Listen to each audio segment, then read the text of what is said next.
और अब जाते हैं खबरों की ओर। रविवार को योगी कैबिनेट का विस्तार किया गया। लखनऊ के जन भवन में आयोजित शपथ ग्रहण समारोह में राज्यपाल आनंदीबेन पटेल ने 6 नए मंत्रियों को पद एवं गोपनीयता की शपथ दिलाई है। इनमें भूपेंद्र चौधरी और मनोज पांडे ने मंत्री के तौर पर और कृष्णा पासवान, कैलाश सिंह राजपूत, सुरेंद्र दिल्लीर और हंसराज विश्वकर्मा ने बतौर राज्य मंत्री शपथ ली है। इनके अलावा अजीत पाल और डॉक्टर सोमेंद्र तोमर को राज्य मंत्री का स्वतंत्र प्रभार दिया गया है। समारोह में सीएम योगी आदित्यनाथ समेत सरकार के तमाम मंत्री और अधिकारी भी मौजूद रहे।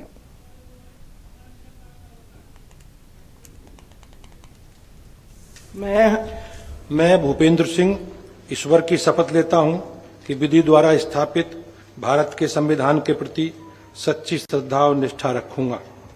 मैं भारत की प्रभुता और अखंडता अक्षुण्ण रखूंगा। मैं उत्तर प्रदेश राज्य के मंत्री के रूप में अपने कर्तव्यों का श्रद्धापूर्वक और शुद्ध अंतःकरण से निर्वहन करूंगा।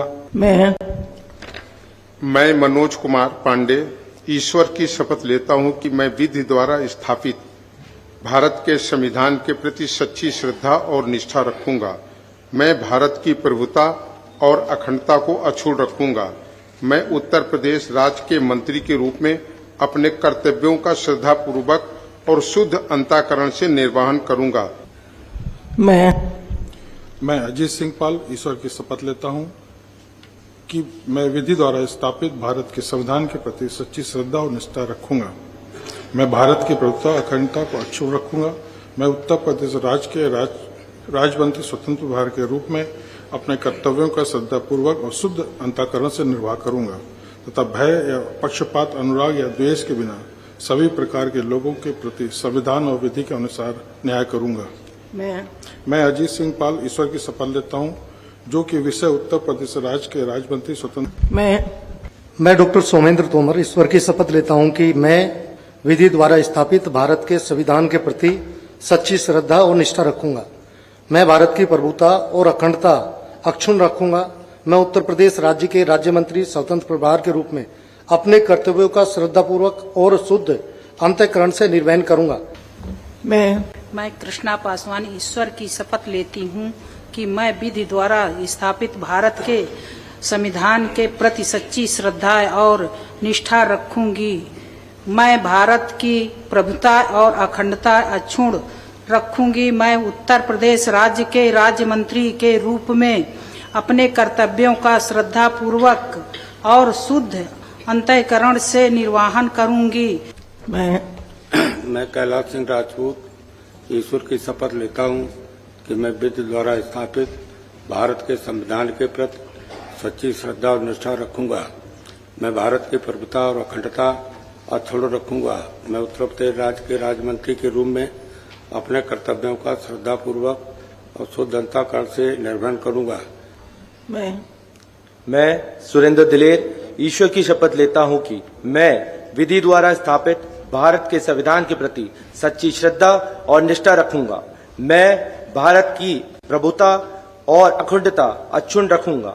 मैं उत्तर प्रदेश राज्य के राज्य मंत्री के रूप में मैं अपने कर्तव्यों का श्रद्धापूर्वक और शुद्ध अंतःकरण से निर्वहन करूंगा तथा मैं हंसराज विश्वकर्मा ईश्वर की शपथ लेता हूं कि मैं विधि द्वारा स्थापित भारत के संविधान के प्रति सच्ची श्रद्धा और निष्ठा रखूंगा। मैं भारत की संप्रभुता और अखंडता अक्षुण्ण रखूंगा।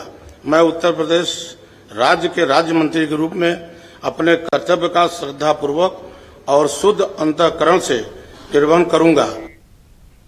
अधिक जानकारी के साथ हमारे सहयोगी निखिल रस्तोगी हमारे साथ लाइव जुड़े हुए हैं।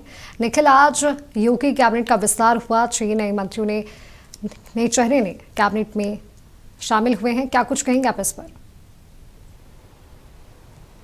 जी बिल्कुल, आपको बताते चले आज उत्तर प्रदेश में मंत्रिमंडल का विस्तार हो चुका है। बात करी जाए समाजवादी पार्टी से निकले हुए मनोज पांडे को भी कैबिनेट में जगह मिली है, भूपेंद्र चौधरी को भी कैबिनेट में जगह मिली है। वहीं बात करी जाए 2 राज्य मंत्री और 4 स्वतंत्र प्रभार राज्य मंत्री बनाए गए हैं। लेकिन आपको बताते चले समाजवादी पार्टी के पीडीए को देखते हुए पूरी तरह से मंत्रिमंडल का विस्तार किया गया, जिसमें मनोज पांडे जो ऊंचा हाथ से आते हैं, एमएलसी रह चुके हैं, 2012 में समाजवादी पार्टी के भी विधायक रह चुके हैं। वहीं भूपेंद्र चौधरी की बात करी जाए जो जाट समाज से आते हैं, उनका काफी दबदबा देखने को मिलता है।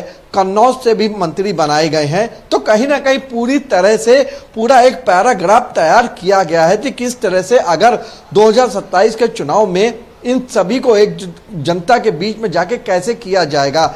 वहीं एक महिला को भी जगह दी गई है। आपको बताते चले जिस तरह से मंत्रिमंडल का विस्तार किया गया था, पूरा पीडीए की तोड़ को देखते हुए बनाया गया है। जी बिल्कुल निखिल, अगर हम योगी कैबिनेट पर नजर डालें, जिस तरह से विस्तार किया गया है, क्या इसका असर विधानसभा चुनाव 2027 पर सीधा असर पड़ेगा?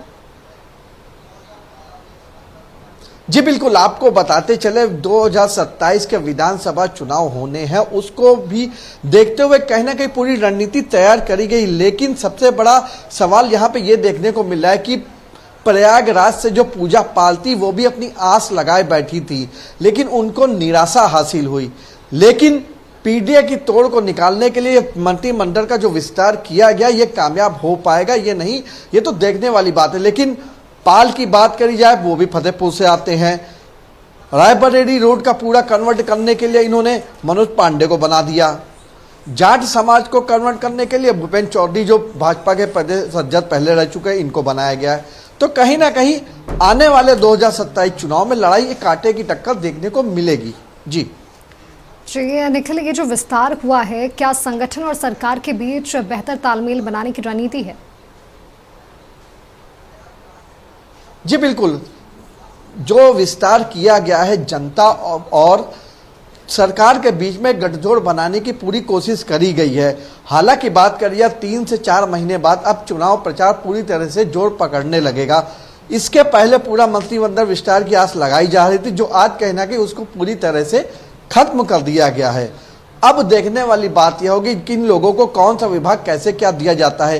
क्या जिन लोगों के पास 2 से 3 विभाग है उनको इनको विभाग दिया जाएगा या नहीं दिया जाएगा, इस चीज को भी देखने वाली बात होगी। जी बिल्कुल निखिल, बहुत बहुत धन्यवाद, आप हमारे से जुड़े और तमाम जानकारी आपने हमारे साथ साझा की। तो आपको बता दें कि योगी कैबिनेट का आज विस्तार हुआ, जिसमें 6 नेताओं को नया मौका मिला है और देखते हैं कि इसका क्या कुल असर विधानसभा चुनाव 2027 में देखने को मिलता है।